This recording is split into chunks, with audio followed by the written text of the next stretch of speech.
Exactly. Yeah. Cyber, did you like the my choice of intro music there? Not bad. I've heard better, but it was fine. Oh, you found it? You enjoyed it, Jazz? You liked it? It was all right. Did the Well, track. Renee, Cyber had been insisting on some rock music. Renee told me that I should get some blues stuff going on, so I went like in the middle. So that's what I ended up with. Shout out to Artlist. Thank you, Artlist, for hooking me up with so many fat ass songs and tracks all the time and whatnot and everything at such a cheap price. I appreciate that shit. So make me an affiliate, baby. I want to be a partner too. What up? For real. Folks, what up? MCU's Bleeding Edge, baby. Look who's back. Jazz is here. What up? What up, Jazz? Hey, how you guys doing? Every time I see her, oh my God. Must be nice. Yeah. I'm telling you, I'm getting old. I'm turning 40. I'm getting uglier every fucking day. You know, it's rough. But no, I'm just kidding, folks. What's up, folks? I'm here. Cyberneticshark's here. We're the co-hosts of the MCU's Bleeding Edge YouTube channel and podcast. Our friend Stacy, the host of this Some Real Shit podcast, could not make it tonight. She was busy having a very serious meeting with Jar Binks. And had some business with Jar. And so Jazz decided to step in real quick and jump back on the Bleeding Edge real quick and whatnot. Now that she is over being pissed off at me for talking shit about She-Hulk so much. I'm kidding. But we're doing episode 3 of Andor, baby. Right? We're so legit over here that Andor can be about to be ending, and we're only reviewing episode 3. Because we're just keeping it real. We're having fun. So I'll tell you right at the jump. I'll just ask you guys and shout out everybody. Fucking awesome, dude. Talk about some crazy shit. Me and Cyber don't pay attention that much to our stats and really everything. It kind of sneaks up on us when we hit a milestone. When we hit like 4,000, 4,500 subs. I didn't even realize it, neither did he. I saw it one day randomly. I looked the other day and a half ago. We hit 7,000 subs, baby. Our shit jumped. That's some real shit. Thank you, folks. We appreciate that. We really do. That is freaking awesome, man. I'm telling you right now. I don't know what Cyber was thinking when we started this stuff, but I never thought for a second we'd ever hit 7,000 freaking subscribers. So, thanks to all of you very much. We really appreciate it. Very kind of you. So I know a lot of it has to do with you, Jasmine, of course. At least 1,000 of those are from you. But Jasmine has that kind of presence, Cyber. No, I'm just kidding. But so Jazz, listen, since you're doing our first review of the Andor, tonight, I'll ask you first, right off the bat, what did you think of Andor episode 3? Did you enjoy it? Was it a good episode? It was all right. It definitely felt like they were just kind of getting straight into the chaos of it all. It was very fast paced. I was like, did I miss something a little bit? Because the way it just kind of took the last 2 episodes and took those 2 plots and threw them together and just rushed right into this one, starting at the jump. I was a little like set back from it, but it was a good episode nonetheless. And what did you think? Well, Cyber, same question to you. And then what were your thoughts on the actual full introduction of Stellan Skarsgard into the series? Well, I think it's a decent episode. I enjoyed it. I thought it gave us some more information. I thought it gave us a really nice little rundown of, kind of getting you an idea of who Stellan Skarsgard's character is. And kind of, putting that mystery into, who he really is and why he's interested in Andor. And you kind of get that feeling throughout the whole episode. But he still becomes they become kind of like sidekicks together, which I think was really cool. And then we got our introduction to, Stellan Skarsgard's character in the last episode, but we really get introduced to him in this episode, which was really fantastic. I like how they started him off. I like how Andor and him meet, and I think it was really well done. And I thought Stellan was just, awesome and great as usual. What did you think, Jazz? You know, I'll tell you, you are younger than Cyber and I. And I'm always a big fan of one of the aspects of the shows, you know, where we do have like a difference in generationally, right, or age-wise, right, in terms of how long maybe you've known an actor like Stellan Skarsgard compared to like maybe Cyber, right? You know, or maybe he's known her a little bit longer, you know. So you know, what was your take on like him popping up in episode 3? I mean, we saw him at the end of episode 2. We knew from the trailers he was going to be in the series. We didn't know when he was going to become like a full part. Were you excited to have him pop up and like really have? Yes, definitely. It was enjoyable to see him. He was he's a great actor, so seeing him do stuff that is, I guess, out of his wheelhouse when it comes to being in the Star Wars universe, for me, it was nice. It was fresh. It was fresh. Just seeing him interact and the way that he, the chemistry of him bouncing off of the main character was really nice, and it gave me what I needed. I definitely can't wait to see more and seeing his character, learn more about him and just really find out what he's doing and what he really wants, because Star Wars has a tendency to lead you one way and then take a hard left. So, well, I mean, oh geez, why am I echoing? Uh-oh. Yeah, did you hit a button? oh, me? I'm echoing. Uh-oh. Is it because I turn my head around backwards? Let me see. Wait. Holy shit, it's gone. It was the hat. How about that shit? Merry Christmas, Cyber. So Luthen, I believe, is how you pronounce his title or whatever and whatnot in the series. Luthen, I think.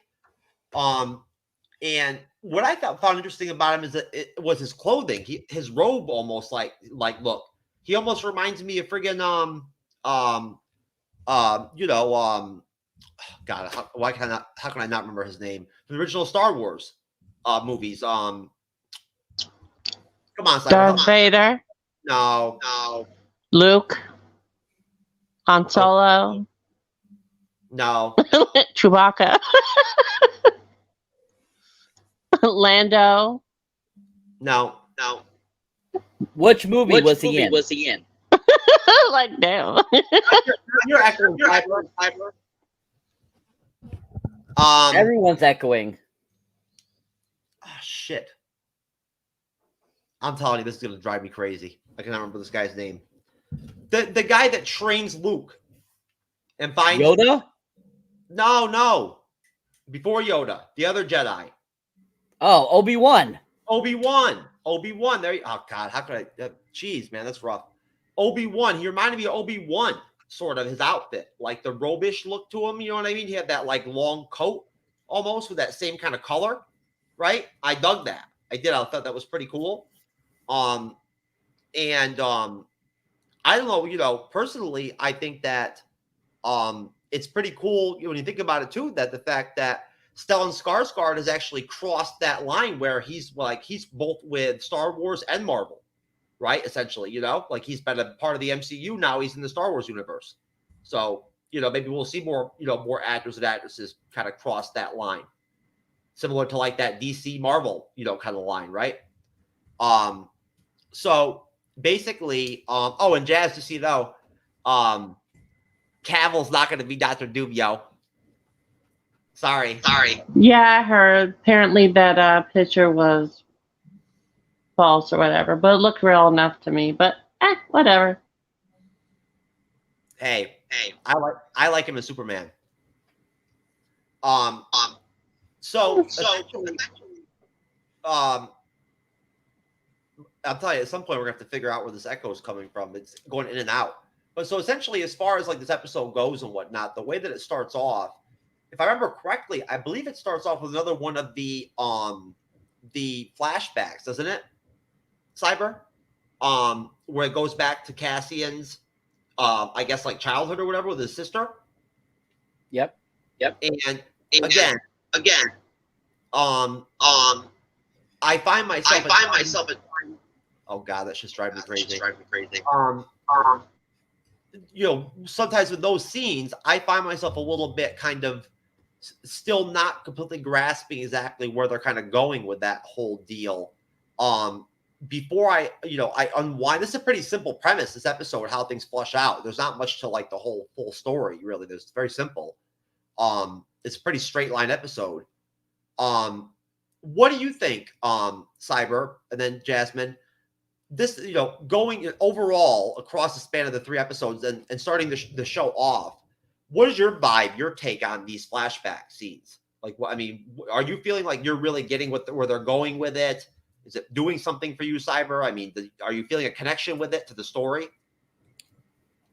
Well, I mentioned this in the last 2 reviews we've done. I don't like how they present the flashbacks in this series. I don't like how they just throw it right in. They don't give you any feedback.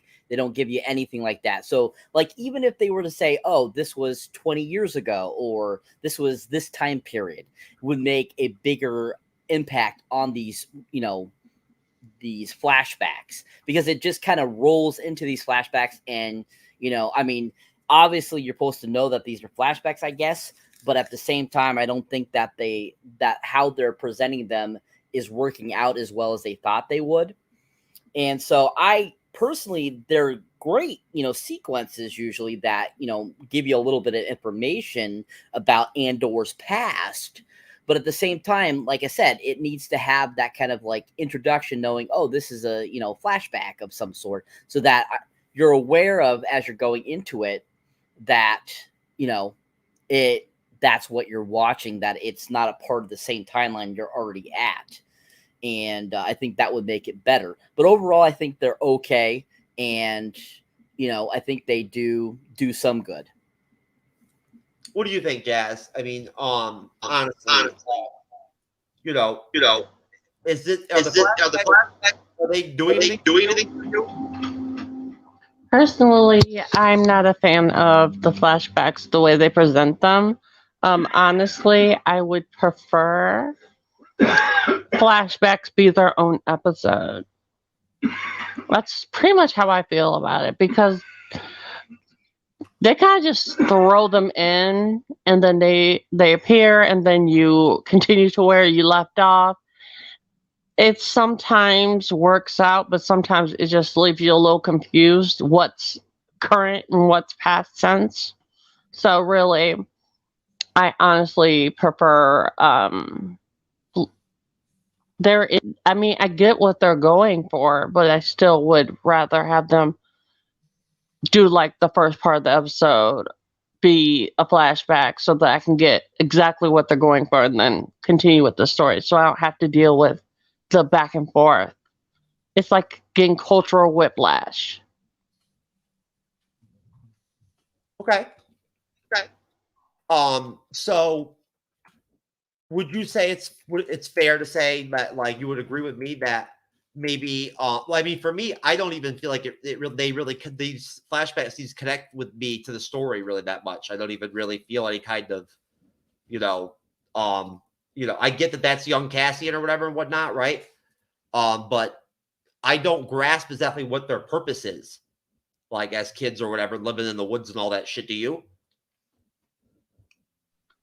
Honestly, no. I was confused. I didn't know if that was present, if that was somebody they were trying to get now. I was like, huh? Wait, what happened? I was with this and now I'm here. And I'm like, wait, she looks younger. So, like, I'm like, yeah, I don't care for it. Not really, no.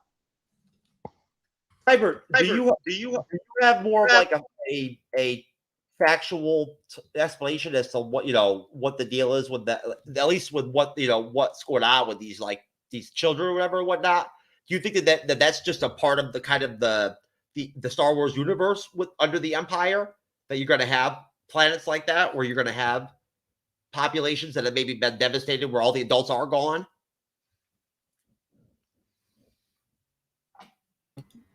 Well, I mean, honestly, this is supposed to be taking place before Star Wars: A New Hope. So this is supposed to be, years before, the Ren and Ray and all that kind of stuff. And then this is supposed to be before even Luke has started his training. And Obi-Wan is, currently in, he's not currently in. Oh wait, no, he is. He's currently in hiding right now because this is supposed to be after Revenge of the Sith. So yeah, so you have kind of that time frame there where the Empire has just now come into power, and so I feel there's probably a lot of star systems or definitely planets that were overtaken by the Empire to some extent because as we saw at the end of Revenge of the Sith, they had that historic killing off of all the Jedis. And then basically having all the clone armies come in and basically become stormtroopers. And we're, basically going to try to take over the galaxy at some point there. So I wouldn't be surprised if this planet, which is probably considered a special class of people there's only so many of them that they figured, oh, we shouldn't have these people. They might create more Jedis.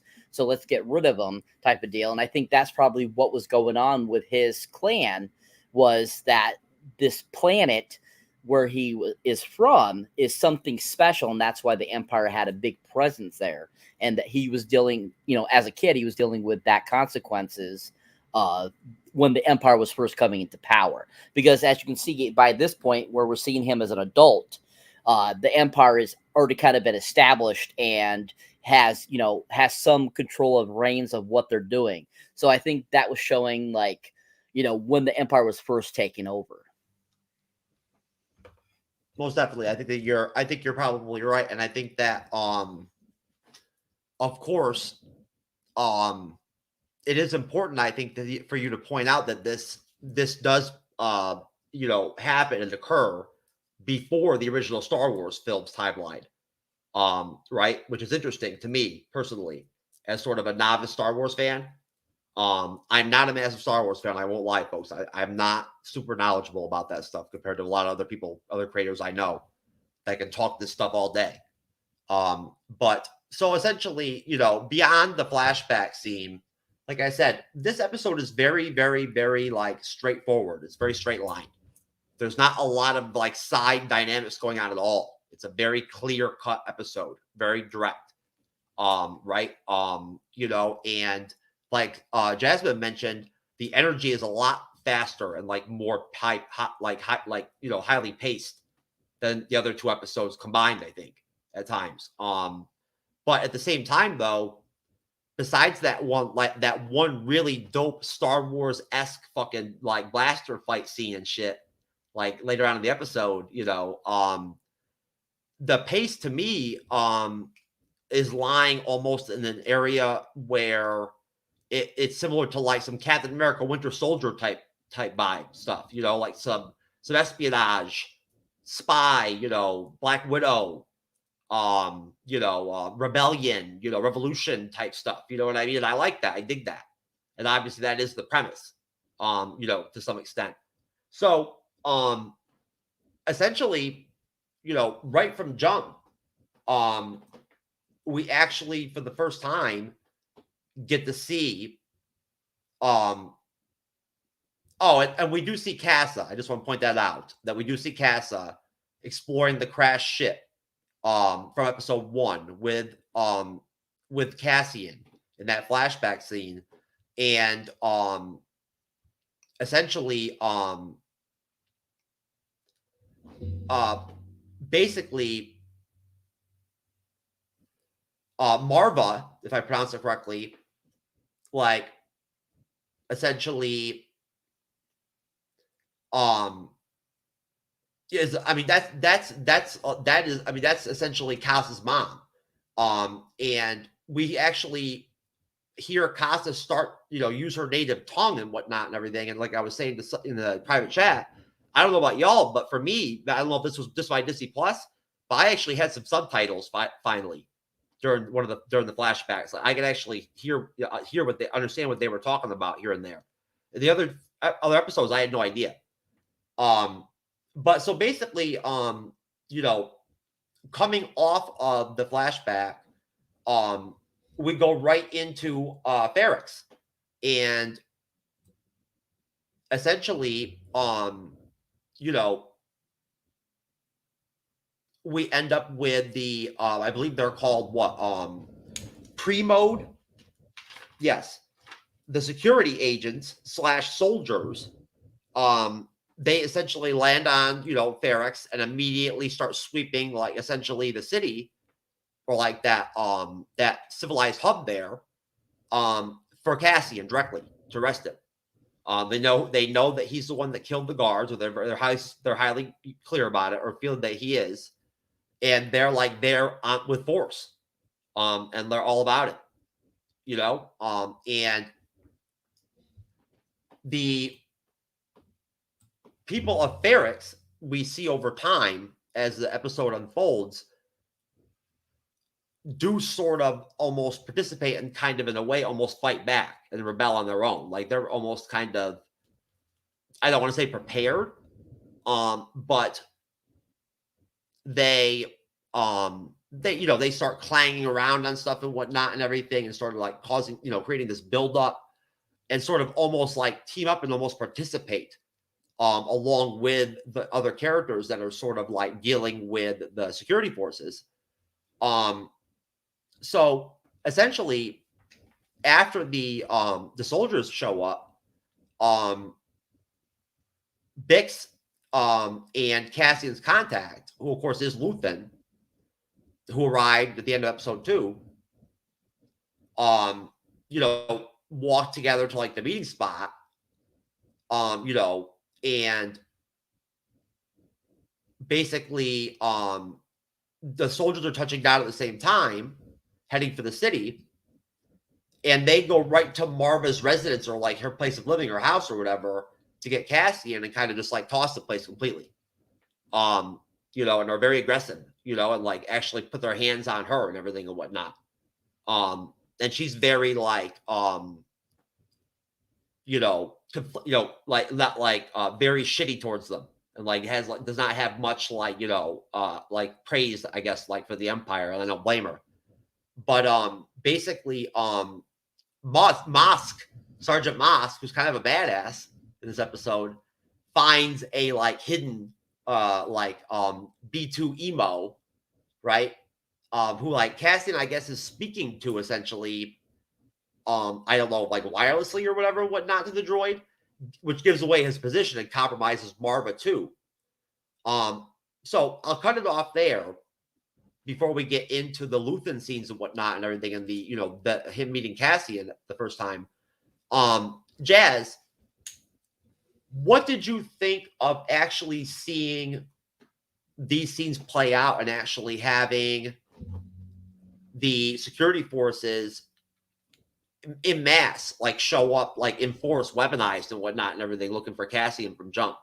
You know, and what did you think of how they kind of went about their business, like how they tossed, you know, Marva's place like that and whatnot, and kind of like put their hands on her and shit and whatnot? Personally, I thought it was really weird, like watching them be so. They felt like soldiers. They felt like stormtroopers, and for me, I was like, "Oh wow!" They had like a power, a presence, as they went straight for what they were trying to do, and tossing her place. It felt realistic, like they would have done that in real life, like toss everything trying to find what they're looking for. Seeing them weaponized and storming down the street, you know, doing what they needed to do, getting to where they wanted to go, was kind of epic for me. I was like, ooh. And then when that guy came down the stairs and got shot and then rolled down, loved it. I was like, yes. I was like, I want you dead after the first episode, when you were like following her around. Like, I'm okay. I'm like, bye. No feelings lost here. Yeah, we'll get to that. Him. So basically, and I honestly, Gavin, I don't think it's perfect, but I do think that for some reason somehow it's coming off your end. To be clear, but what do you call it? So basically, I want to be clear here. I made a mistake there, folks. I apologize. Cass is not Cassian's sister. He's a boy. I freaking tripped out there for a minute and whatnot and everything. In the flashback scene at the beginning, basically we just see like Cassian go into that like downed Republic ship and shit or whatever and bash some stuff and whatnot and everything, and then Marva shows up, you know, and basically you know, Casa like tries to talk to her and she can't understand, or he can't understand him. I apologize for that, folks. I legitimately got confused there for a moment and whatnot as to who the character was. Marva ends up deciding to take the child and hide him, you know, even though the Empire's in the system. And basically, before we get into Bix and Cassian's contact, you know, Luthen, you know, coming together and whatnot, I want to point out too that essentially Cassian sort of like waits in the shadows for Brasso, and you know, says that he needs to speak to Marva essentially to get his funds. But basically at that point, Cyber, what did you think of the opening scenes with the security forces, the soldiers coming onto the planet, and the whole, you know, aspect of them entering Marva's place and her disposition towards them, right? And her sort of like disdain. I mean, the kind of the introduction to them coming to the planet was kind of cool because we got to see that cool spaceship that they came in, their transport. I really enjoyed that. And I thought it was visually really pleasing and really looked amazing. And I thought that it was something, I feel like it was different than your common Empire looking transportation. So it was nice to see something a little different, showing kind of like that, still that beginning phase of the Empire's power and so forth, as I mentioned earlier. And I mean, yeah, Maeve, I think she is amazing. I absolutely love the actress that plays her. And I thought her disdain for them coming in and like her dealing with them, she did a phenomenal job. She was so good at portraying that. Fiona, she is Shaw is so awesome and just does a really great job. And I mean, I've seen her in so many other films. I've seen her, of course, she was in the Harry Potters. She was in a great movie from '93 called Undercover Blues. And she's been in a whole bunch of slew of things. And I knew that she was going to be good as this character. And in this episode, she proved me that I was correct, that I knew she was going to be a fantastic character. And I thought that how she handled the situation, I thought she did a really good job with that and gave us a really fun kind of like future aspect of what she might end up be, you know, playing out as her role as being like this foster, you know, mother to Andor and so forth. And I thought that she shows some really great resilience there dealing with these people too as well. So I thought it was just, they were a really good sequence, and I thought it made it very enjoyable, the episode. Definitely. And just like it's very enjoyable to know that I've been mispronouncing her name completely the whole fucking time. Like now that you're pronouncing it the correct way and whatnot and everything, I feel really smart. Definitely a true knowledge moment there. Anyways, no, I agree with you. I think Jazz probably would agree too, that one of the really cool aspects to me for episode 3 that almost makes up for, like, you know, not having more action is seeing the ships, right? Is seeing blasters finally, right? Blaster rifles and stuff like that. I love Star Wars tech. I do. I thought that the armaments, the weapons that the security forces had were dope. They had some dope looking guns, blasters and whatnot. I like the blaster rifles they had. They were pretty cool. In general, I wonder to some extent if Premor or whatever is almost like a subcontractor in a way, to some extent, to like the Empire in a way. They're almost like a subsidiary. You know, does that make sense? That almost like they're like loosely connected to the Empire, almost like corporately in a way. I think that they are the Empire, just they haven't given that title yet because of the time frame that this is taking place in. Because I do believe at the end of Revenge of the Sith, they started referring to themselves as the Empire, but they didn't really officially say that. So I think that this like transportation or this type of these goons, basically, I do believe they are a part of the Empire. They just might call themselves a different faction because they're not like stormtroopers, or they're not exactly with the Emperor, and they're a different faction of the Empire, and they might call themselves something else. Kind of like how you could go into a department store and you have the managers of each of the different departments, and then you have the one store manager. So it's kind of the same principle, I feel, where they have offshoots, and they could just be an offshoot, but I do believe they are a part of the Empire. Yeah, no, you're right. No, they are. That we know. Jazz, what do you think of B2 Emo, Cassian's like droid or whatever and whatnot, right? In general, not just in this episode, but like overall. I know we haven't gotten a lot of them. But I mean, what do you think of the droid? I find him very amusing. He feels like a little bit of a comic relief in such a serious series. Yeah. Like small, like just popping in, saying what he needs to say, doing what he needs to do, and dipping. Pretty much is how I feel. Yes, and Cyber's made a couple of good points about the fact that again, taking into consideration the timeline, he almost has like a an IA like an IA kind of personality going on.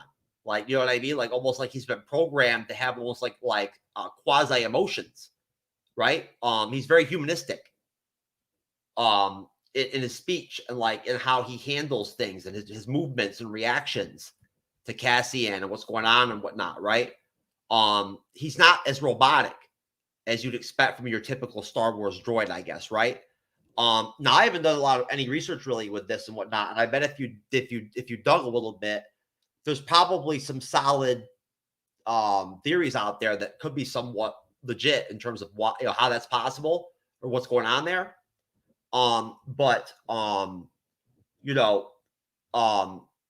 Jazz, what, and then you, Cyber, what do you think of that whole aspect of the fact that like B2 EMO like almost is like a person?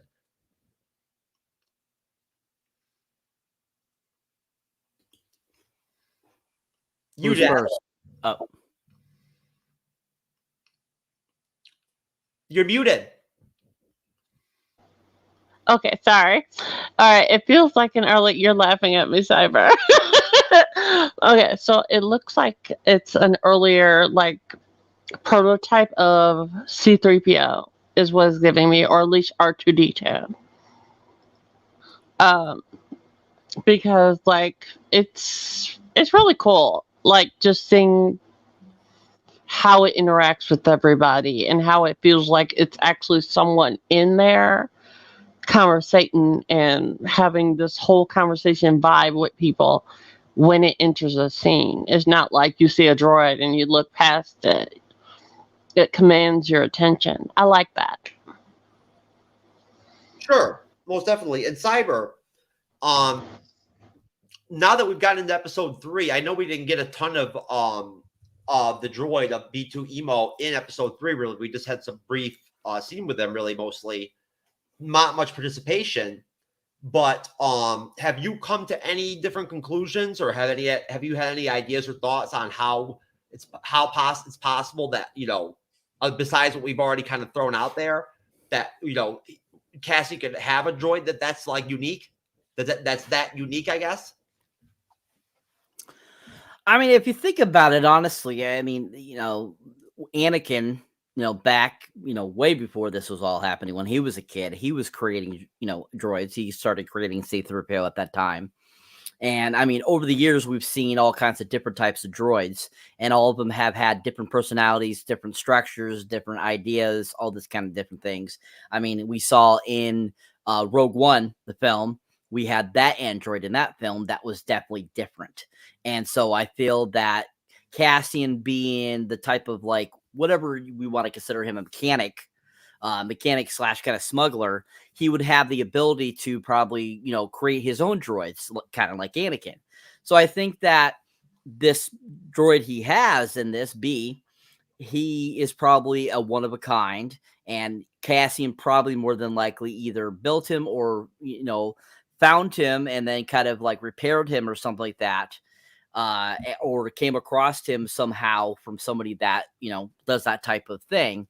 But at the same time, I think that because Andor is such a interesting character and such a pivotal character because he is a part of Rogue One, being a part of that group that gets this, battle plans of the first, Death Star, that wouldn't surprise me if they had him have that ability or have him have some droids that are different than your average droid you see throughout the series.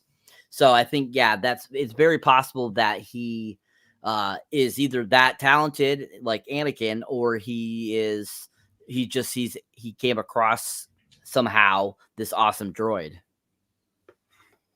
Most definitely. And no, I think that's a good point, really, Cyber. You mentioned that. I don't know for a fact, but I get the vibe from Cassian that he's almost like a jack of trades. You know what I mean? Like he can do a lot of different shit, right? I mean, if you think about it, if he's a smuggler, right, and he's a good one, right, and we already know from the trailers and what he said to like Luthen during the episode that he's infiltrated the Empire before. He has. That's how he got the device, right? Essentially. So, and he brags about it too, and at that point, I think that he's he doesn't really show it that much at times. I think he's highly capable in a lot of areas, technically, from a mechanical standpoint, and whatnot, in terms of ships and whatnot. I think he can fix his own ships, right? He's very self-sustained. I don't think he needs a lot of help, really, when it boils down to it. I think he works well alone, right? Of course, when you're a smuggler, you have to have fences and whatnot and everything to sell your shit. That's just how it is, right? You know what I mean? So Bix has to be there. You're going to have a Bix and like stuff like that, right? But in general, I think that as a smuggler, he's probably dipped his hands in a lot of different stuff. And at that point, learned a lot of stuff, and can do a lot of different shit. So it wouldn't surprise me, Cyber, if he actually on his own did like put the work in with the droid. And that is actually how he developed that sort of personality. Maybe Cassian did that like just to have a friend. He seems very solitary. To some extent. Like he's a type that is always alone, almost. They portray him as a loner. They do. But so basically, when the security forces essentially lock down a signal, directing them to where Cassian is exactly at geographically, is essentially the same exact time that he actually is meeting with Luthen, under the impression that he's simply going to go ahead and sell this device, get his money, and get the hell out of there, right? And go save his ass and go hide, because he killed those two guards. And at that point, he's not aware that he's being hunted. He has no idea. Bix wants to warn him when she becomes aware of it and whatnot, right? And Jasmine, as you already mentioned, we know how that plays out, right? Overall, you know what I mean? It's kind of sad. But she does kind of make an effort to try to, to warn him. And so simultaneously, the security forces are basically trying to hone in and lock in on Cassian, with Mosk and like Deputy Inspector Serial leading the group. And at that point, we get our first sort of, I guess, meeting or conversation between Luthen and Cassian. And basically, I guess, to nuts and bolts it, they go back and forth, and it becomes very clear to Cassian over time that something's not right. He's suspicious as shit. Because Luthen starts kind of straying away from talking about the business and whatnot and everything and all that, and focusing on different stuff. And then mentions the death by hanging of Cassian's father. I guess in some kind of capital or whatever, like right there on Ferrix back in the day, which really pisses off Cassian. You see him become very emotional, at which point he pulls his blaster out and holds Luthen on blaster point the whole time to his head towards the end of the scene. And that's when Luthen sort of flushes out the fact that he's not just there for the device. He's really there for Cassian. Although he isn't as, that direct about it, he makes it pretty clear that like, he's not just there for the box. And sort of in a way, I think almost tactically way, in a tactical way, goads Cassian to like brag about like stealing from the Empire and shit and whatnot, kind of plays with him to try to like, get him high spirited, and try to, funnel and direct and see if how he feels about the Empire, if he has anger, right? If he does feel condescended to in a way, right? By how they're treated by the Empire and whatnot. And we go from there. Cassian plays the game, right? The singing, the sing and dance and whatnot. And at that point, they do get attacked by the security forces. So at that point, Cyber, what would you take out of, I guess, our first scene with Luthen, who's going to be probably a big character, I would think, true Cassian in the series, probably, right? To some degree. As almost like a guide or a senior figure, right? What did you think of that whole dynamic in that scene? And at the same time, the continually encroaching security forces still like sweeping and moving on. I mean, the whole Lupin thing I thought was really well executed of a scene. I thought that, everything that they talked about, there was always like more to it. And, because of their time restraint, because of the impending forces coming, they, basically he could only give them so much answers, to get them out of there, to be able to leave so that they could, get out of there. And then eventually he could tell them the rest of it. And so I liked how it kind of went back and forth. He asked a question, he kind of gave an answer. He asked a question, he kind of gave an answer, type of back and forth type of deal there. And you could definitely tell there was more to Lupin than meets the eye, and that there's more to why he's interested in Andor, why he needs Andor, and stuff like that. And so that whole scene kind of gives you that presence of what is Lupin really hiding? What does he really know? And kind of what's really his intentions?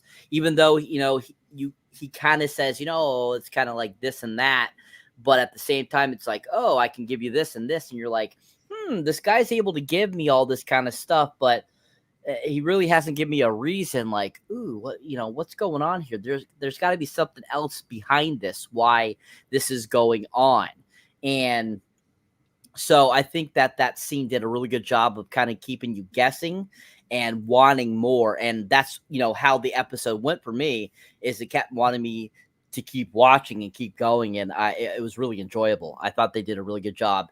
And then when it comes to the forces coming, I thought it was interesting how they kind of cut back to them here and there and kind of give you an idea of where they're at, what they're up to, and kind of like in their pursuit of Andor.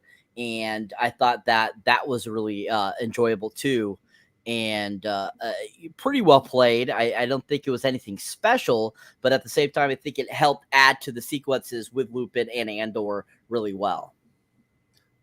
And Jazz, do you think that if anything with Luthen, and again, we don't know for sure, I certainly don't, but do you think it's possible that with Luthen, he comes off to me as like an ethical character, right? Like, I mean, he obviously, like, we know he's going to be a major component in the rebellion, right? He is. And, he clearly,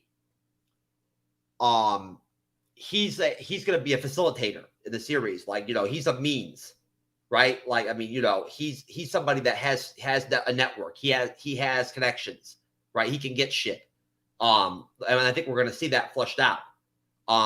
And so you tell me, do you think it's possible that he sort of just almost feels like he has to kind of play games with Cassian a little bit just because of how Cassian is, right? And he's afraid maybe that if he does kind of be too direct and like really come out and be like, hey, the fucking rebellion needs you, man.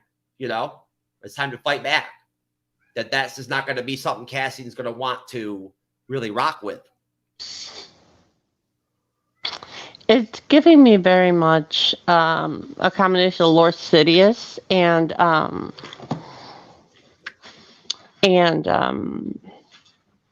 kind of Obi-Wan when it comes to, he seems very calculated, like he knows what he's doing. He has a game he's trying to play, mostly because of who he's trying to talk to, who he's trying to communicate with. And he knows that person's very skeptical of him, very cautious.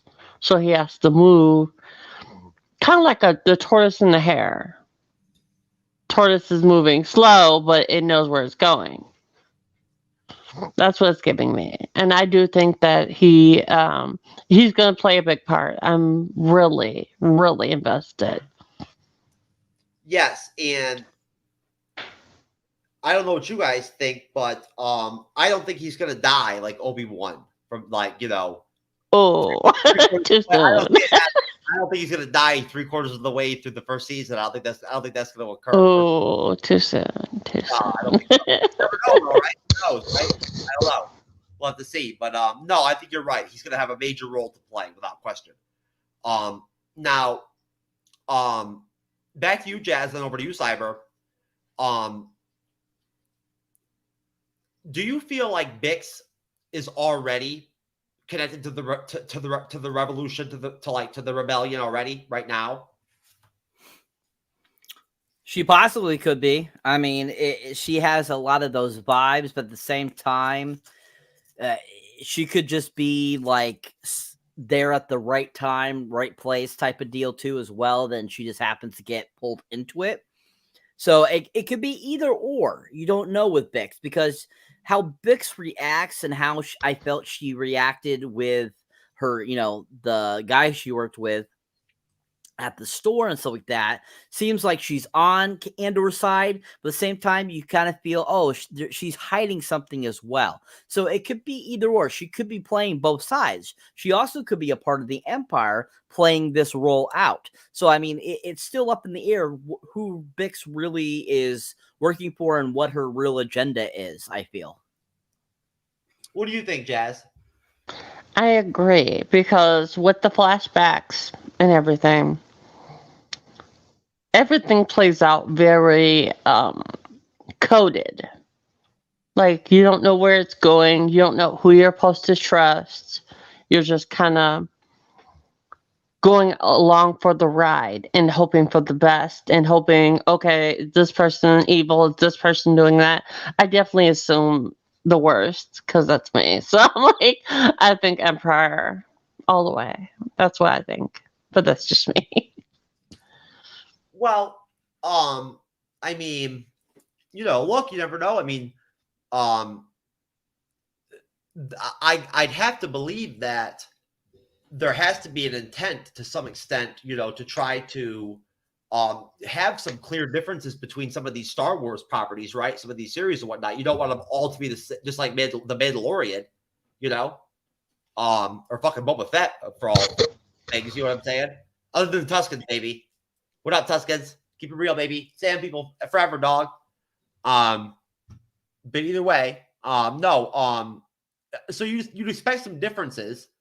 I think that Tony Gilroy, right, is the guy that actually I think that is behind the series.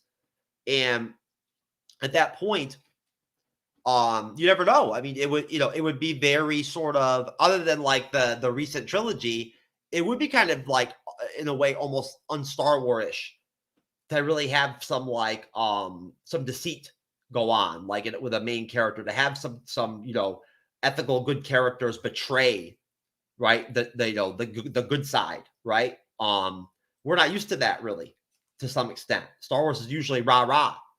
But in terms of my digging, right, with B2EMO, all I can really find is that essentially he is a salvage droid who has lived with the Andor family for many years. So he's been like living with the Andor family essentially. I guess it's since Cassian was a child or even before that.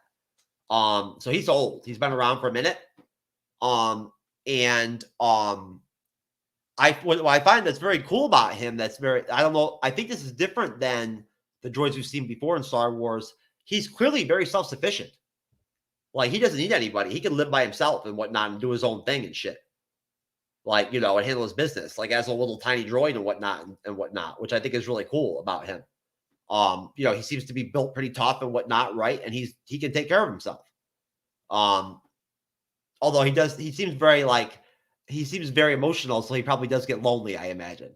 And you see he gets like sad every time like Cassian leaves. But I mean, essentially so far, those scenes with BTMO and like Cassian are the only emotional type scenes we've seen, really. That's it.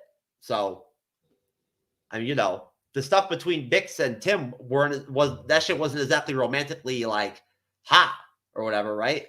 So but no, so basically when it comes to the Premor forces coming down on the meeting between Luthen and Cassian, where at this point now Luthen has at least flushed out to Cassian that he's more concerned and it was more important for him to meet Cassian and recruit Cassian for something than get that damn device. He's pretty much whatever about it. And essentially from the beginning of the blaster fight that occurs, that smuggled device ends up being tossed aside and then eventually broken. And it becomes worthless. But basically we get a really, really dope action scene. Our first really, really cool, really legit action scene that we've had, I think, in the series so far, besides if you want to call it when Cassian killed those guards, which was very quick. And it was dope. It was awesome. It was very, very Star Wars type action. That's one thing about Star Wars, right? They're the only fandom type, content out there, movies, shows out there that have blaster battles and stuff like that and whatnot that look as good as they do. They looked great in episode 3. They did that little battle, this skirmish was really cool. I like that a lot. And I liked seeing Cassian and Luthen in action together too, fighting back, and seeing Luthen capable, right, to be able to fight and whatnot and everything, and seem to be, about his game and shit. So, essentially, what did you guys think, Jazz? Did you thoroughly enjoy the intense laser battle? Yes, I did. It was giving very much New Hope when the stormtroopers invaded the rebel ship. I was very much impressed with it visually. The explosions, everything. It felt intense. It had me literally on the edge of my seat watching, knowing damn well no one's going to get killed important, but still didn't stop me from being like, what's going to happen? Well, I do think I can't remember for sure. I do think that in that skirmish, didn't a couple of the soldiers get killed? If I remember correctly, yes, there was a couple that ended up getting killed. I thought so. I can't remember if it was from blaster fire or if it was from the building falling down. But I mean, it seemed to me that some of them had to die. The soldiers and the Premor people certainly suffered a lot more losses than the Ferrix type, folks and whatnot, right? In terms of them really just losing Tim pretty much, right? And he was an asshole anyway, I thought. So good riddance for you, Tim. You bastard. Get the hell out of here. We don't need you anyway. You know what I'm saying? I don't even know why Bix is wasting her time with your ass. Should be getting down with fucking B2 EMO and shit and whatnot, and getting after with him. he's more legit than Tim. You know, but either way, Cyber, I know you fucking love that fight scene and whatnot and everything, and that laser scene. That was probably the highlight of the episode for you. Totally was. It was a really good fight sequence. I was surprised they killed Tim off a little bit. I was really surprised, but at the same time, I was like, he kind of had it coming because of what he did to Andor type of deal. But yeah, I thought it was really well choreographed. I thought that they did a good job of giving us some really good detailed action there. And I thought, like, them doing the, laser tag basically was really well incorporated. Really fun. Most definitely. And well shot, right? Well produced, I thought, right? Looked great. Like you said, visually looked great. Great special effects, great digital effects. Hats off, people that made the show, whatnot, and everything, right? It's nice to see somebody else other than MCU and Marvel Studios pulling off some nice looking visual effects and shit. And hey, you know what? I even thought about it. Hats off to DC, baby, for hiring James Gunn. Good move, man. Good job. Hell yeah. Talk about instilling some confidence into your fandom.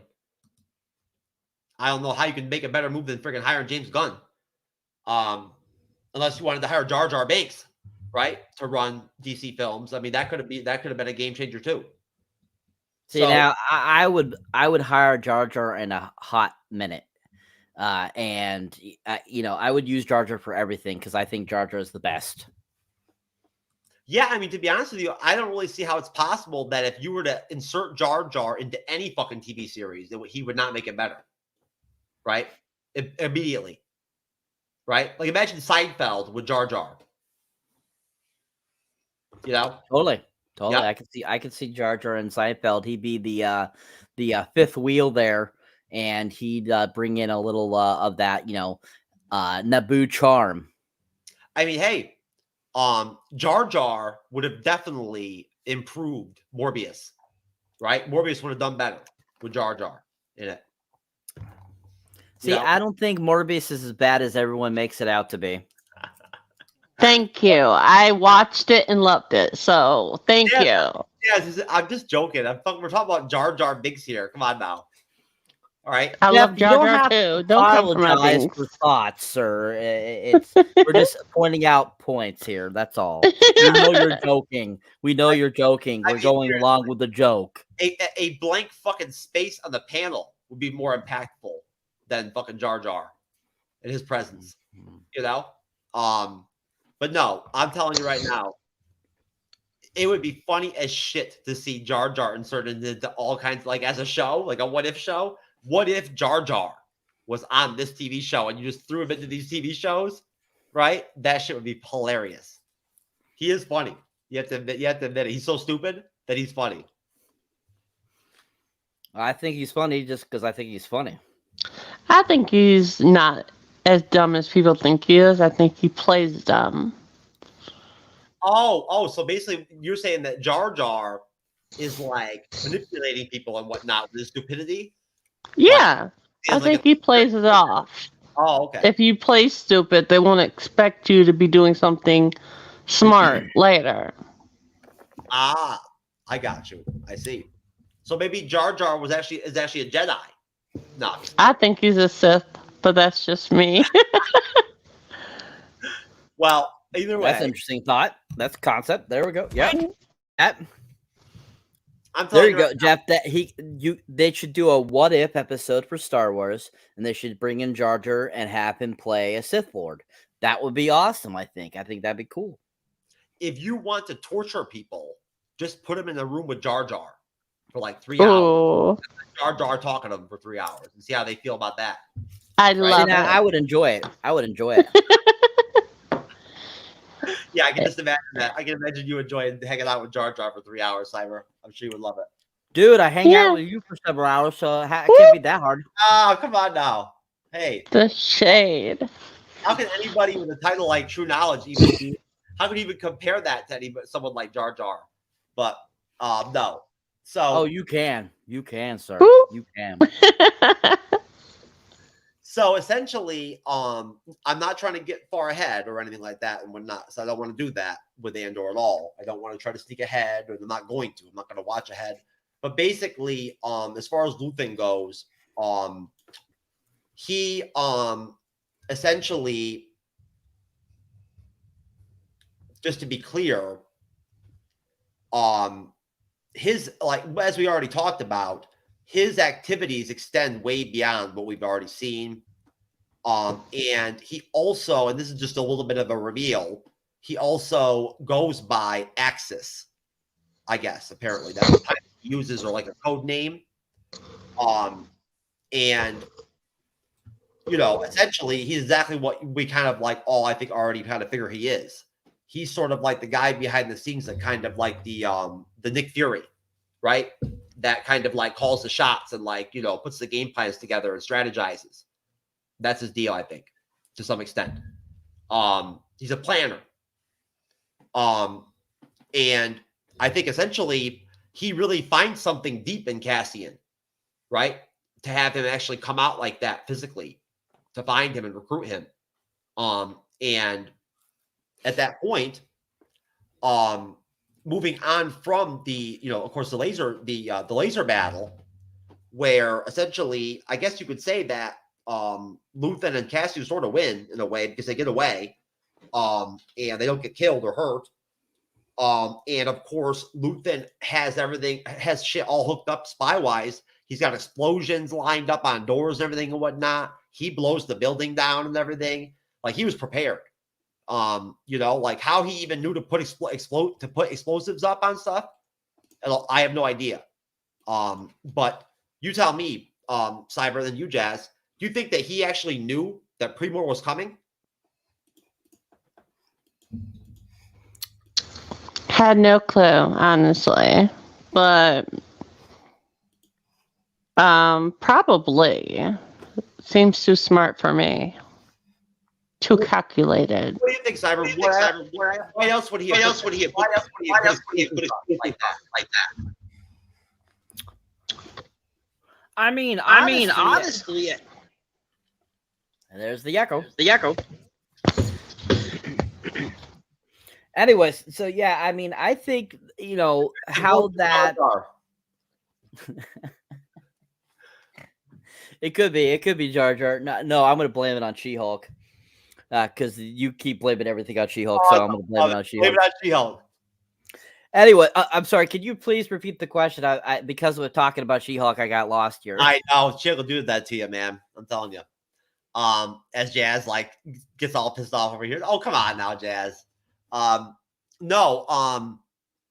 So basically, what were do you think that it's possible that Luthen is so wired in, right, that he was very aware of what was going down, and that he knew that, like, the Pre-War forces were coming and everything, or not, for Cassian, like, way ahead? Or else why would he have gone ahead and set explosives and whatnot in the building? Yeah, oh yeah, most definitely. I mean, like I was saying earlier, Lupin already has an agenda.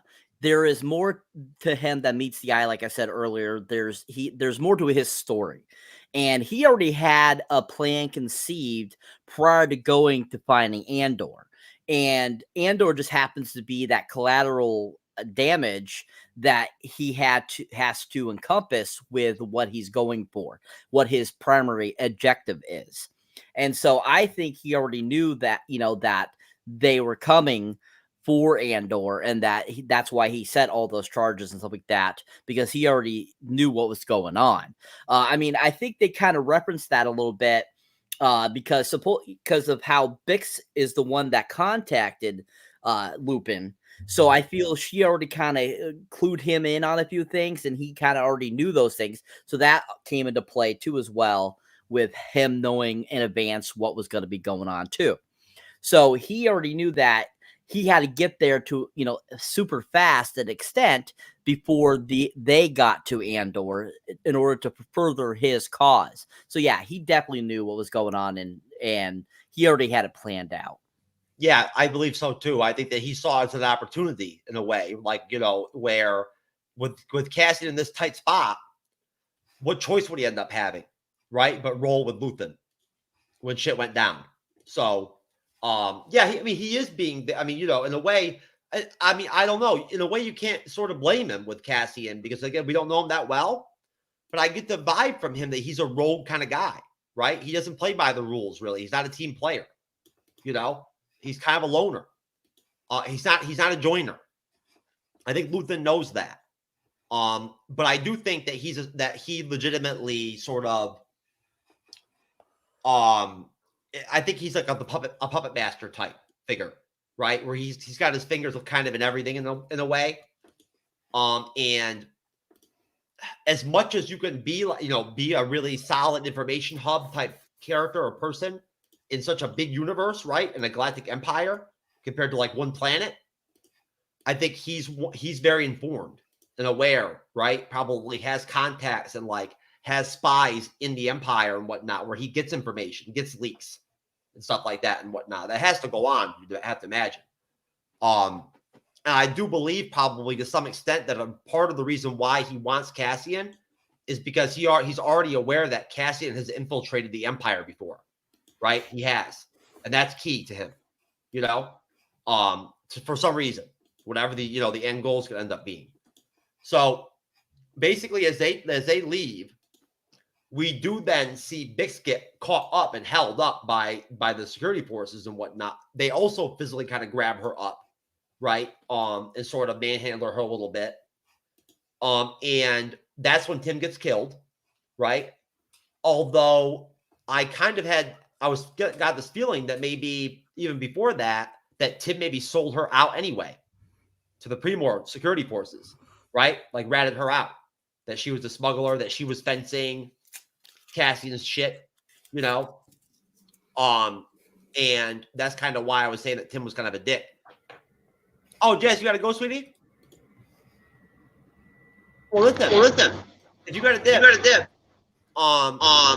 just go ahead and give us your rating for the episode and your final thought. I give it a B+, for sure. 1 to 10. 9. Okay. Final thought. Honestly, I think the show is doing a great job pacing-wise. They need to really work on the structure when it comes to the flashbacks. But other than that, it's almost to a 10 out of 10 for me. I agree. Do not agree with you. And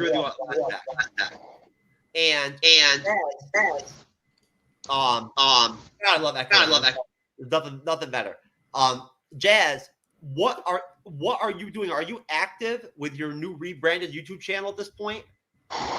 Not yet. I was planning on doing my first video probably this weekend.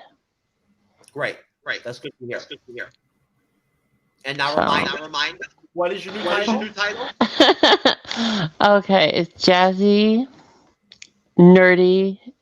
I don't even remember it now. I changed it. Now I remember. Nerdy Girl. Thank you. Jazzy Nerdy Girl. React. Yeah. I thought. I was like, wait a minute. I still have to get used to saying this new name. But I'm super excited to get back into the swing. Great. I am too. I'm looking forward to it. Well, listen, Dad. You, sweetie. You better bring your ass back. Four. I will. All right, my friend. You take care. Bye. Bye-bye.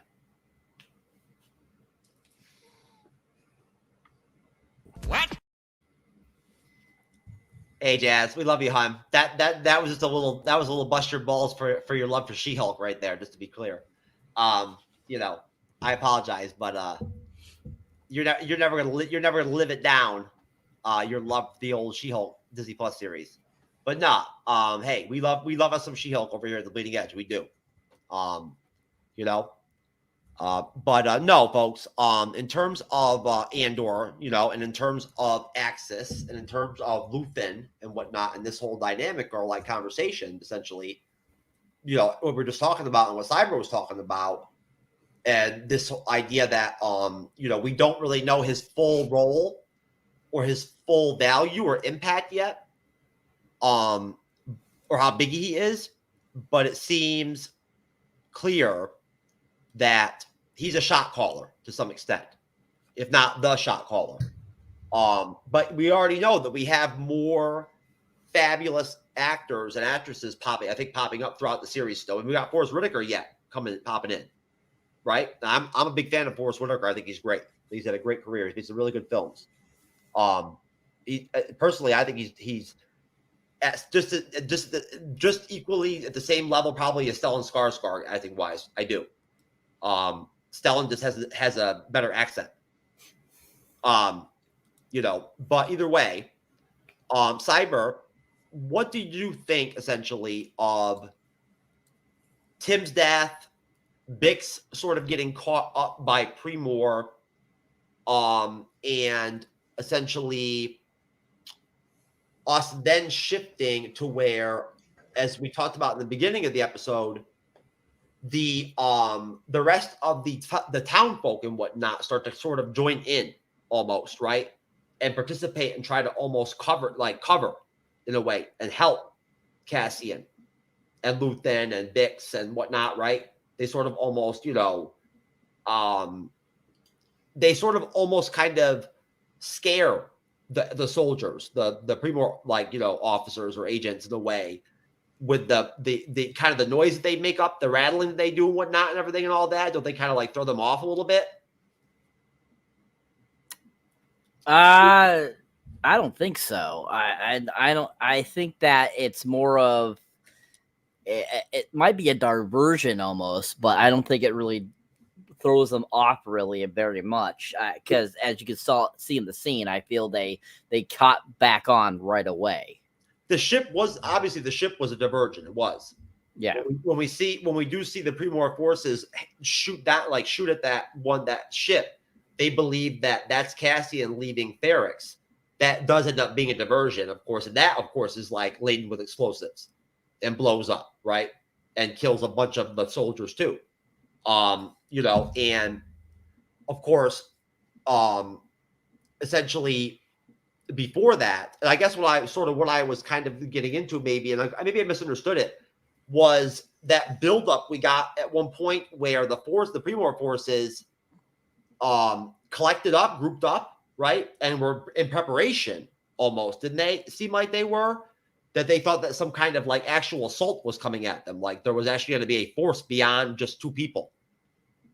Yes, most definitely. That's what I was talking about. They almost they were prepared, like in defensive mode, not like they were no longer pushing forward at that point. And of course, you see Musk or whatever later on in the episode being like, "Yo, we got to get the fuck out of here," right? Like Ciro, we got to get out of here. We got to leave. And he's all shell shocked by the whole scene. I think that was probably his first time in action, right? Seeing battle, having people die around him and whatnot, possibly. But either way, as far as the whole thing with Bix and like Tim getting killed, Cyber, did you feel like Tim's death was anything like big or impactful? At least to the episode, maybe not the series? No, not at all. I thought that it was just kind of a casualty in the process of the episode going forward. Because like we've said, Tim was kind of a backstabber. He caused, all this crap to happen basically because he called them.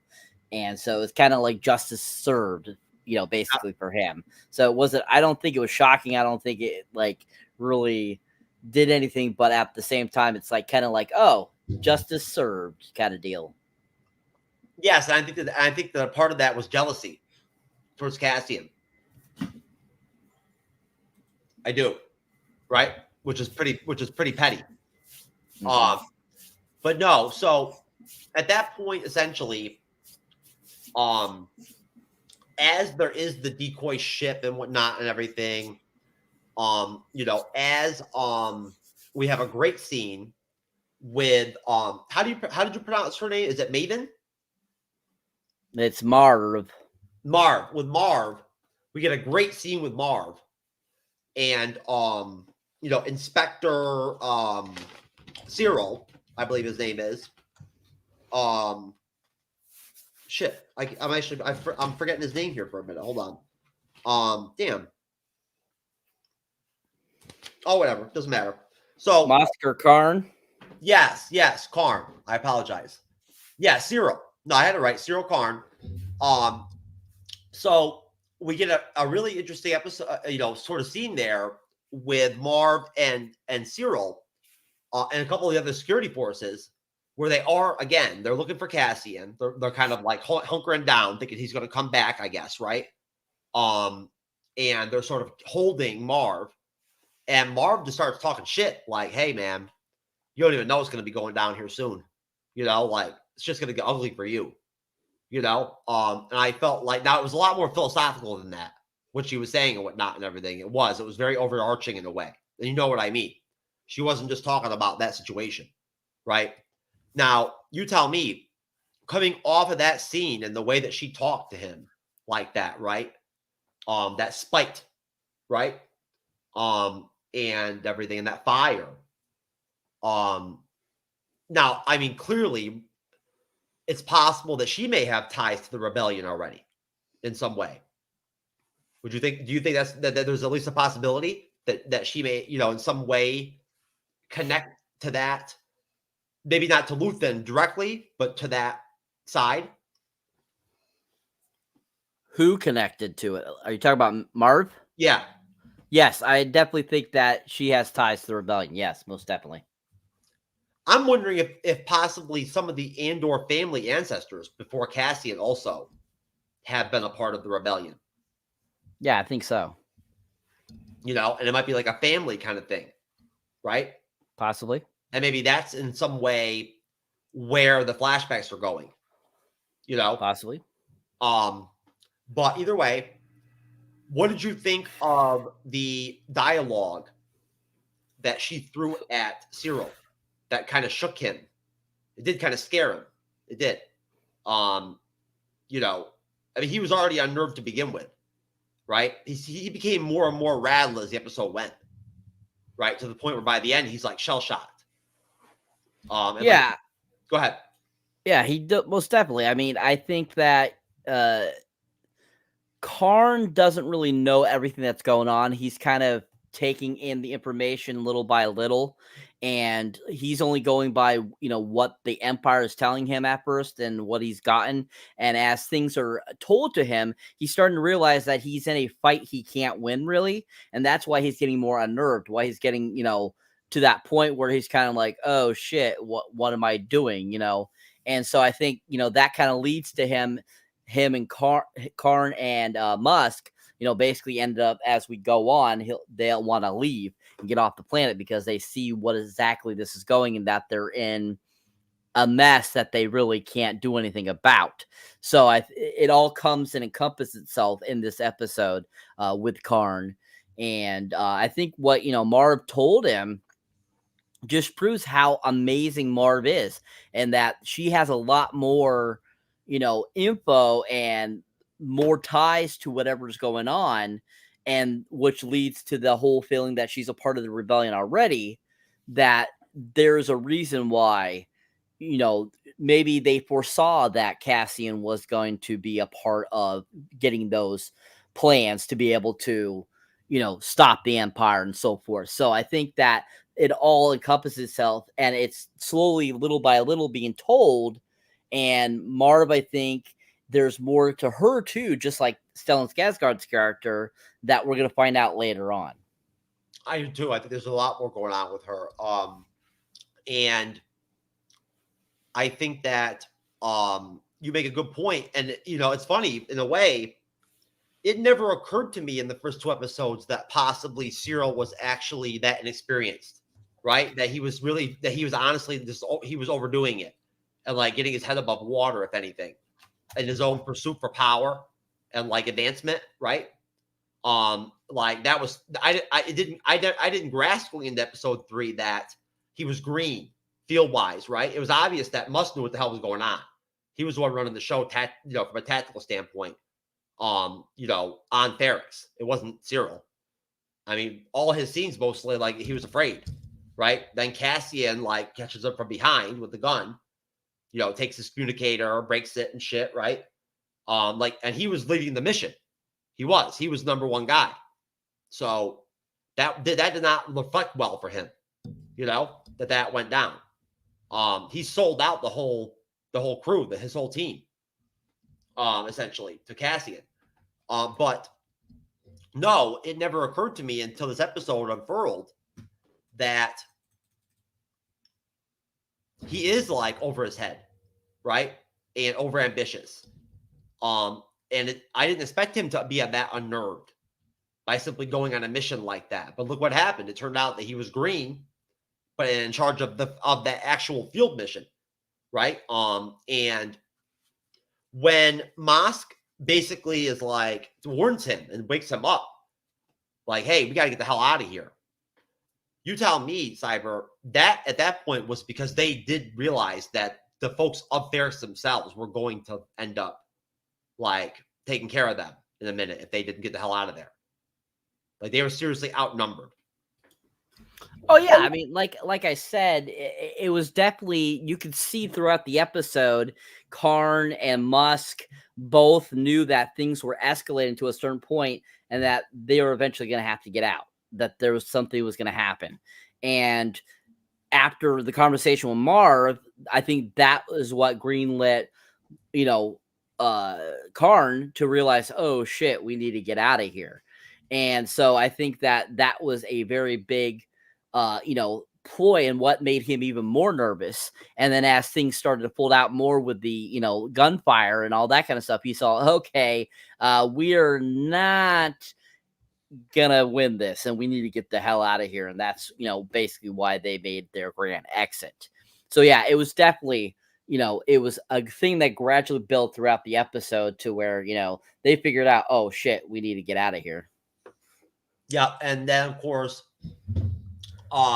when essentially Cassian does get the drop on Deputy Inspector Cyril, Luthen from jump is like, kill him, right? Immediately, which I thought was interesting, that he said that right from jump, just kill him, like collateral damage almost. You know what I mean? Like legitimately, the reason they're there is because of Cassian killing these Primor guards, right?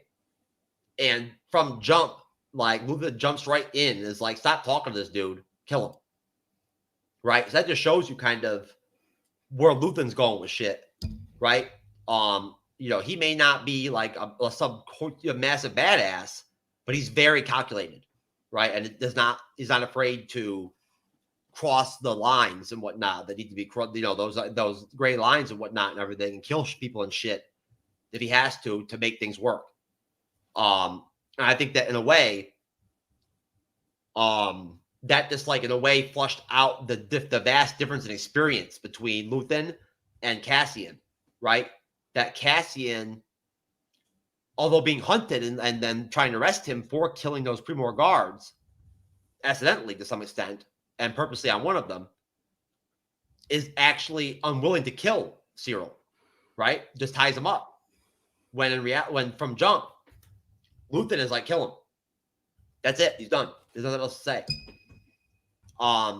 That's very concise like that. Very, clear cut to be that quick about it. And so basically, essentially, after Cassian, sneaks up on and kind of gets the better of the deputy inspector, and Luthen, of course, does encourage him to kill him. I guess Cyril kind of like at that point is very unnerved. He's like scared. I think he thinks Cassian's going to kill him. He reveals all the information that Cassian wants. And upon Tim getting shot, we see Bix sort of like break down almost emotionally, and sort of just like falter and kind of give up and like lay down to almost. She's very impacted by it. And the soldiers are almost kind of forced to abandon her at that point. And they let her go. After the warehouse explodes and falls in on itself, from Luthen and the explosives. And Bix is left in sort of that fetal position for the rest of the episode. And then we stare at the end. And she's, again, almost like Cyril, shell-shocked, having to be, like, physically aided to leave the scene. So from there, Luthen, Cassian team up with a quick plan, right, and get the hell out of there. Again, we talked about the decoy ship. The Pre-War soldiers shoot at it, kind of sort of shoot it down. Luthen and Cassian managed to slip away on like one of those speeder type deals, which we all are very aware of from Star Trek lore, which I thought was a nice inclusion. And of course, the ship is, of course, rigged with explosives that blows up and kills a bunch of the soldiers, which really screws up Cyril and leaves him, again, like almost like PTSD by the end of the episode. So that's basically the gist of it. We end up flushing things out at the end with Luthen and Cassian going off in their own way, with Luthen having basically recruited Cassian at this point and asked him and told him, like, why don't you come fight with me, right, against the Empire? And Marv, right, basically leaving with Casa on her ship. And now I'm positive, I'm sure you would agree, Cyber, that they're going to cross paths and correlate throughout the series, right? But do you think it's possible, Cyber, that Marv may have her own role, her own goals, her own, like, that may have her own spot in the series where she has her own task in a way?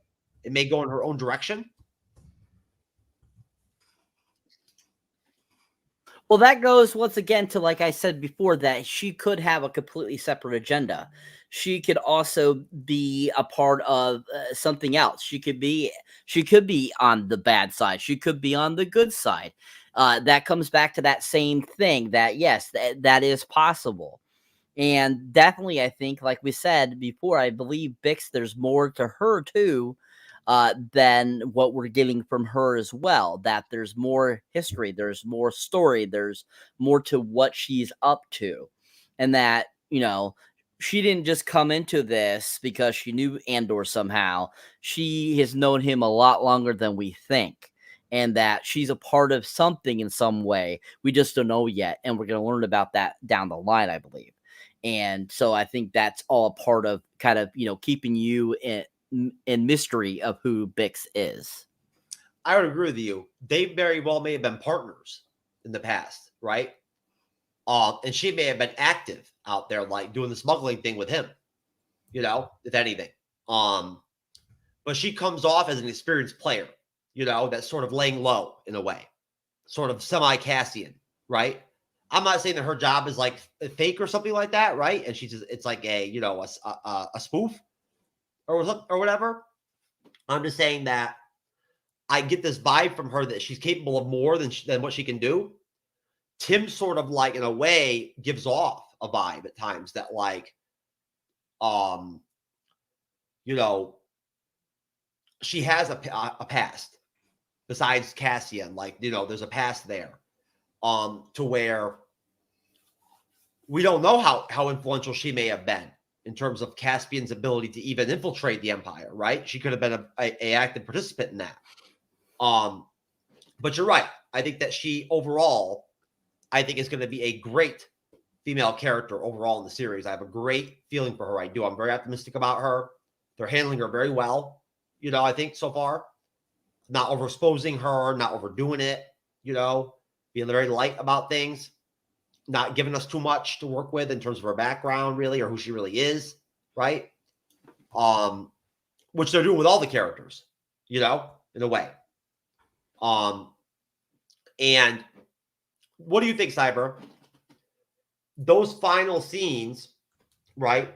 The decoy ship, the Pre-War forces and soldiers needing to leave in a hurry to get the hell off Ferrix after Luthen and Cassian escape. And what did you think, overall, like, in general, too? What did you think of Cyril and his rattling and how he kind of fell apart towards the end of the episode? Well, I totally foresaw him, Karn falling apart. that was obvious through the episode. You could see it through the episode, and it was no surprise he fell apart. And I mean, what was the rest of the question? I'm sorry. Are they trying to humanize him? Are they trying to humanize these Pre-Morph people and whatnot, and these Empire folks in some direction, in some way? Are they trying to Are they trying to give off the hint that they aren't all completely evil?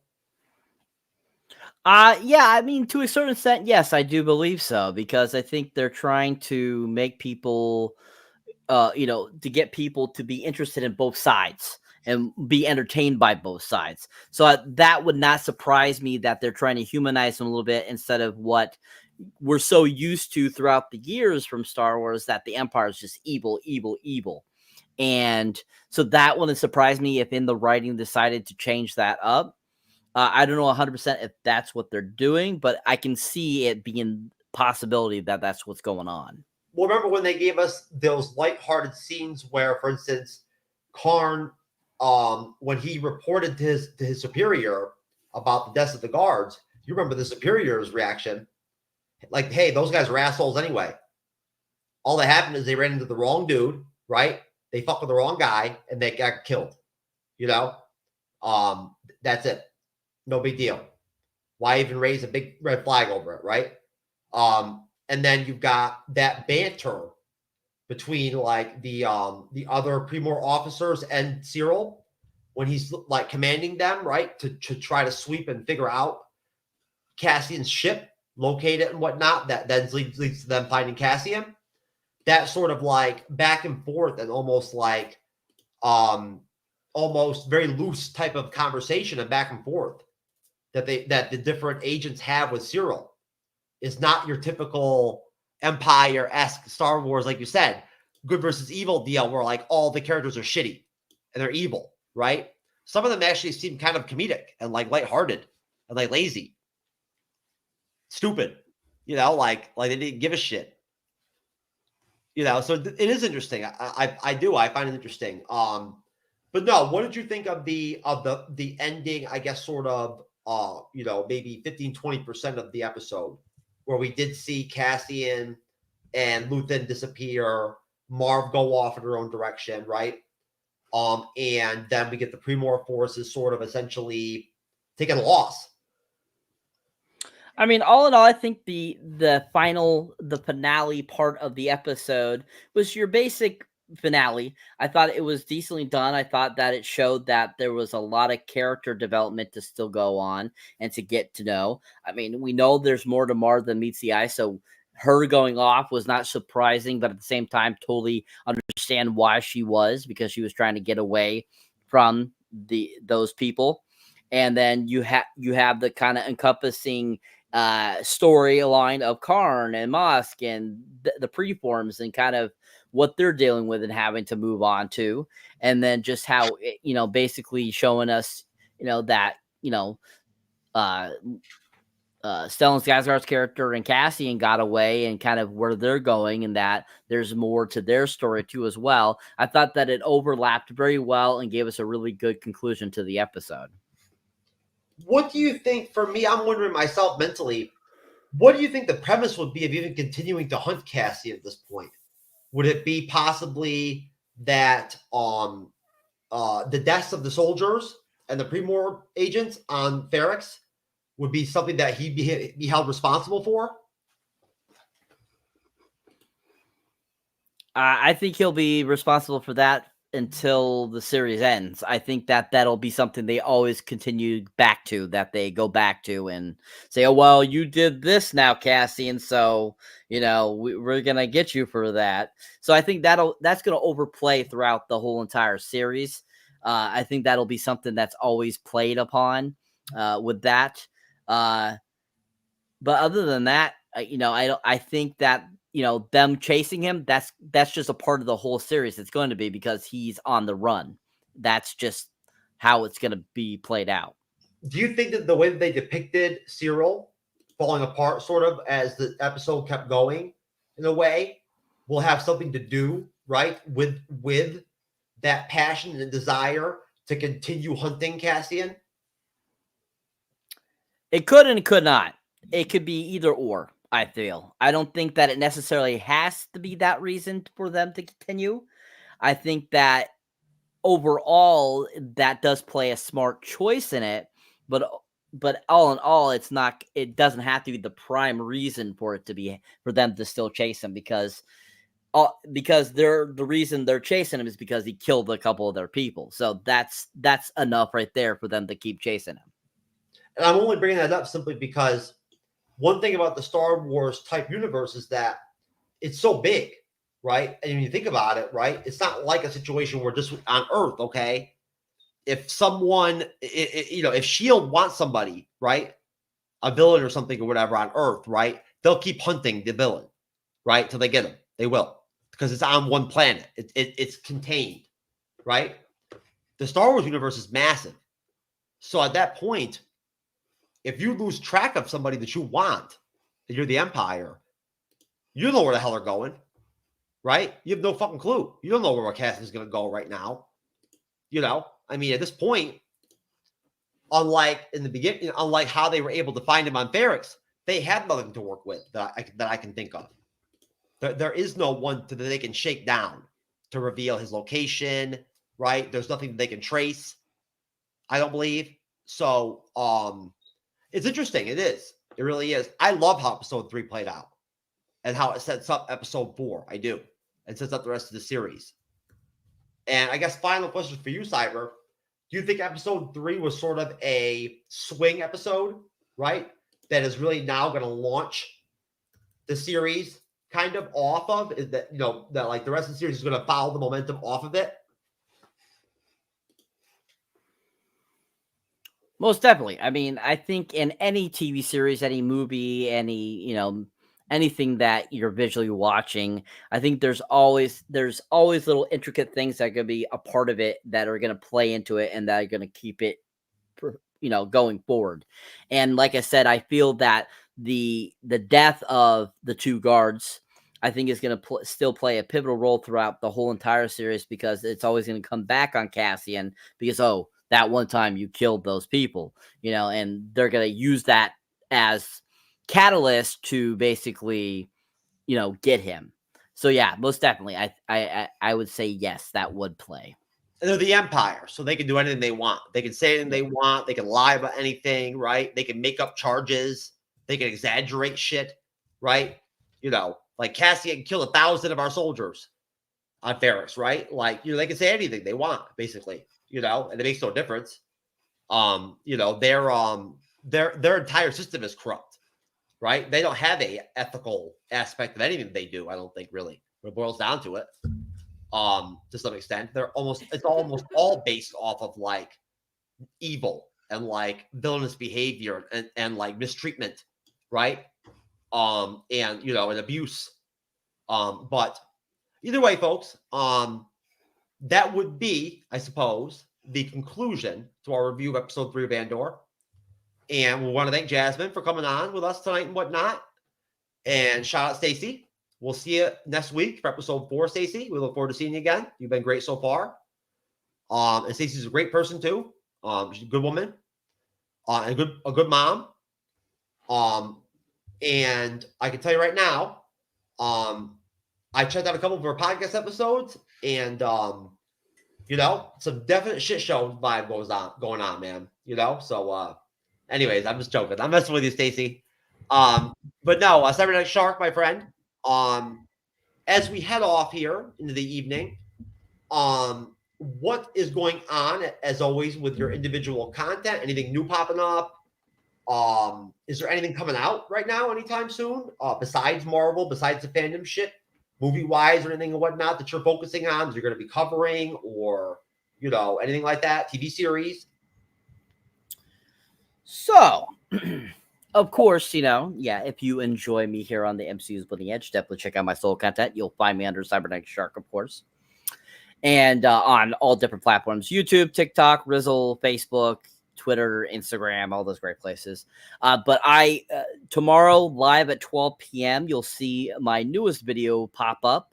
It is the trailer reaction to the upcoming Disney Plus TV series, The Santa Clauses, starring the great Tim Allen. And Elizabeth Mitchell, Eric Lloyd, David Krumholtz is returning. That'll be popping up. I'll be having several videos pop up. Actually, I finally started getting them edited and ready to upload finally again. I've been busy. And, but yeah, I have those coming up. My Black Panther Wakanda Forever review will be up soon. My Black Adam review solo content will be up soon as well. I do have See How They Run coming up for a review as well, which was a really fantastic film if you have not seen it. But I will be focusing a lot on trailer reactions. You'll see a lot of those coming out, some unboxing, stuff like that.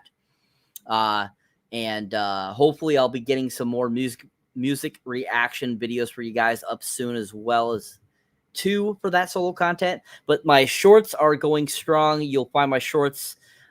Those are my little minute-long videos you can check out too as well. I recently was doing all the Saw films for those shorts. I'll be having a Pearl trailer reaction come out too as well. So yeah, you'll be having a whole bunch of cool stuff coming. So keep your eyes out for that stuff. Don't forget to subscribe. Let's get me to that 500 mark. I am currently at 417, so I have 83 more to go. So everyone that subscribes, you guys are awesome. Thank you very much. And then do that.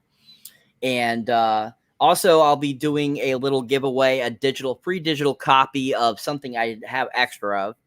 And so anybody new that is subscribing out there, please, on one of my videos, drop a comment, say I'm a new subscriber, and you will be entered into the drawing to win a amazing free digital. And currently I'm giving away the 2020 film, The Invisible Man. So keep your eyes out for that. I will do a little short on that eventually soon too. And yeah, so anybody from now till I'm doing it till the end of November, people that are subscribing. Once the end of November hits, I'll be doing the drawing beginning of December. So keep your eyes out for that, guys. And that's what I got.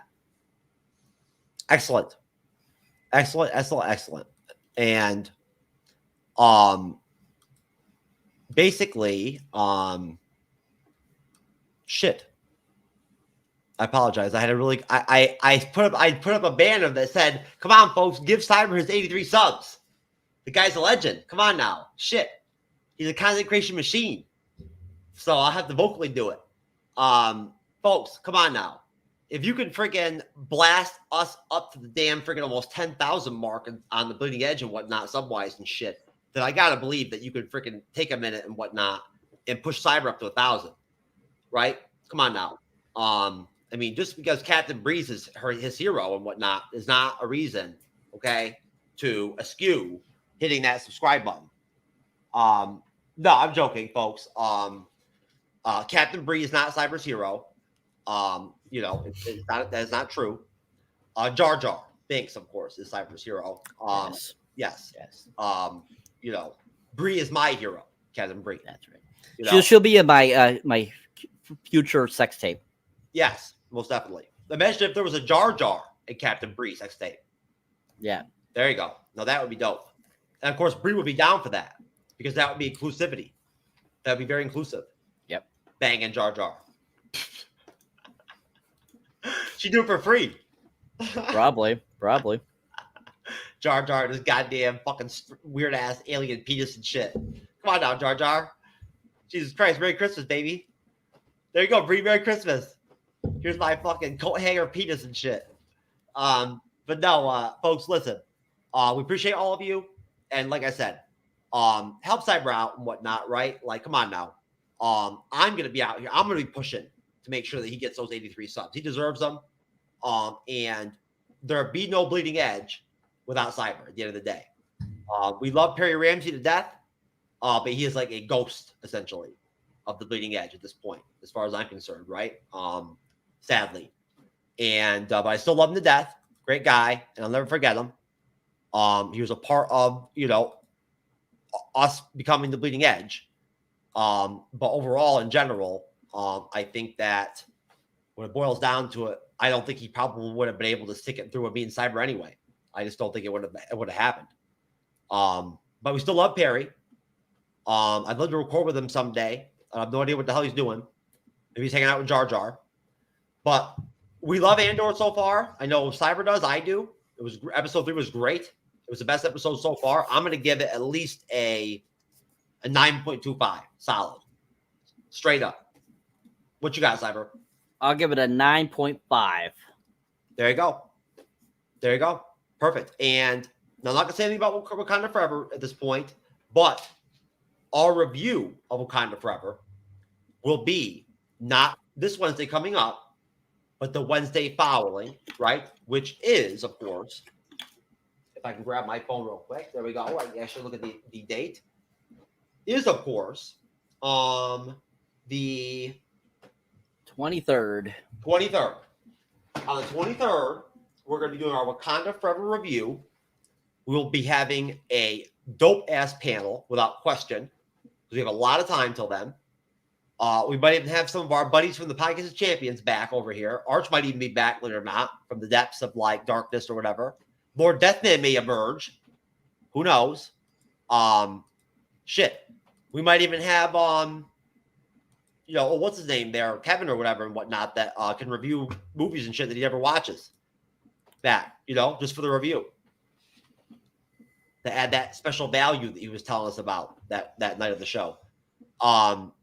Like hot photo, my sister. Okay, yeah, okay, that's cool. I mean, I don't really know what that is supposed to do for me or whatever and whatnot, or why I would follow that link based off that, but that's cool. If you want to bang your sister, dude, whatever. Hey, that's very House of the Dragonish, without question. You should be a Targaryen. At that point, but no. Shout out to Cyberneticshark. Shout out to Cyberneticshark's individual content. And all the work he does and whatnot, all the work he puts in, and he's been really making a lot of effort lately. I've noticed. I'm sure y'all have too, to do some different stuff. He's pushing himself out, expanding himself out there, getting himself in the games in different places and whatnot and everything. And I'm very impressed, and I respect the fuck out of that. I do, Cyber. I like seeing you freaking going out there trying to grind in the big leagues and shit and whatnot. Not afraid to. That's how we do it, baby. Bleeding edge style. We don't play kid games here.